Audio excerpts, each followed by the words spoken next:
Hello guys, how's it going? And welcome back to another video. In today's video, we're going to look at 10 phrasal verb pairs for a total of 20 phrasal verbs. Now I know phrasal verbs can be really confusing in English, so that's why we're going to delve a little bit deeper into some of these phrasal verbs, and I'm going to give you some examples that will hopefully help you on your English journey. Without further ado, let's get to the video. The first phrasal verb pair we have is come forward and hold back. The phrasal verb come forward means to offer to give help or information. This one is very commonly used by the police when they are urging the public to come forward. So this basically means that they want anyone who might have witnessed something or has any evidence to help an investigation to come forward and give them information. Speaking to the Today programme, Deputy Assistant Commissioner Steve Rodhouse said the police needed potential witnesses and victims to come forward. We do think we are getting somewhere with these wider inquiries. We are seeing people coming forward, and we've seen lots of coverage this week around allegations of cover-ups, and they're emerging day by day, which I think is helpful that this sort of thing is being spoken about and people coming forward. Now the opposite to this one would be to hold back. And this would mean that you purposefully don't give information that could help someone or something. In the number 2 spot, we have warm up and cool down. So warm up means when we want to heat something up. For example, we might say he warmed up his food in the microwave. And this is why English can be a little bit confusing, because I think a lot of people would think that the opposite to warm up would of course be warm down, but that is not the case. In this example, the opposite to warm up is the phrasal verb cool down. For example, you might put something in the fridge to cool it down. Some milk or a beer, for example. Now, coming in at number 3, we have drop off and pick up. So if I were to drop off someone, it means that I leave that person at a specific point. And in English, this one is really common if we're talking about airports. So for example, I might go on holiday and I might get a taxi to the airport. The taxi would drop me off at the airport and then I would get out of the taxi and go. So when you drop off someone, it's not a long action, it's very short. And this is why in airports we have the areas called drop-off areas. And in the other way, if you get picked up by someone, it means that someone meets you at your destination. For example, say I'm flying to Spain. The taxi would drop me off in England at the airport, and then I could be picked up by someone else when I arrive to Spain. So here we have those opposites, and just be careful with this one because it's not drop on and drop off or pick up and pick off. No, it's drop off and pick up. Next up, we have the phrasal verbs eat in and take away. Now these phrasal verbs are really common if you go to somewhere like McDonald's or any other fast food restaurants. The server will often ask you if you want to eat in or take away. And this is to mean that do you want to stay in the restaurant or do you want to take it home with you? Just bear in mind that takeaway can also be used as a noun. In England, if someone says takeaway and they're referring to it as a thing, it means when a restaurant or shop sells cooked food to be eaten elsewhere. So for example, you might hear the question, do you want a takeaway tonight? And this is to mean, do you want to get something that we're not going to cook ourselves and we can order over the phone? Maybe a curry or a pizza, for example. Now these next phrasal verbs always seem to confuse my students, so I thought I'd go into them in a bit more detail.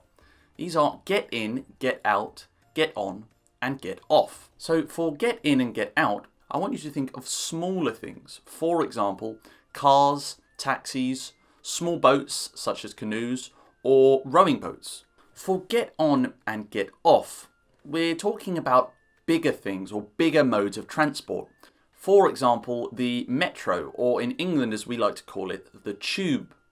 You also would get on and off trains, buses, planes, and larger boats. Where it gets a little bit confusing is when we're talking about bikes. For example, just a bicycle or something with a motor, a motorbike. We would get on and off this. Also, when we're talking about scooters or certain types of animals, such as horses or camels. For example, you would get on and off a horse. Next up, we have the phrasal verbs go out and stay in. Now, go out means to leave the house, whereas stay in means to, well, not leave the house. For example, Tom was starting to feel really unwell, so he decided to stay in. He got a bit annoyed though when his friends kept asking him to go out. This one is really common when you're using the phone. The phrasal verbs pick up and hang up. So to pick up the phone is to do the action of pulling the phone off the receiver. Now these days we don't necessarily have the old style phones or the phones which have a receiver, and it's more just a click of a button. So you just click on your mobile phone and then that answers it. This is where the phrasal verb comes from, because when the phones first came out, a lot of them were very big and they had these big receivers that you had to pick up. Nowadays, of course, phones are a lot smaller and their technology has got a lot better, which means that we don't so much rely on these big and bulky phones. We, of course, use our very, very small phones, but in the same way, it's still pick up. So if I see a phone ringing, I can click the button or click the green pick up button and of course talk into the phone. And the opposite to pick up would be to hang up. Now next up we have the phrasal verbs mess up and sort out. Now these ones are very common when we're talking about cleaning. And to mess up something means to make something intentionally dirty. For example, if you were to mess up your room, you would start just going crazy and throwing books everywhere, or maybe throwing your clothes all over your room so that your room looks really dirty and untidy. On the opposite side of the scale, we have to sort out or to tidy up, which means to clean your room and make it look neat. Another example that you might find quite funny is if I were to say, I'm going to mess up my hair, it kind of means just that I do this action where I make it look really unneat and untidy. If I were to sort out my hair or tidy it up, I would do the opposite, making it look, again, quite neat and tidy. And the last one we have in today's video is put up and take down. So if I put up a poster, for example, it means that I place it on my wall. We can also put up, say, a picture or maybe a calendar.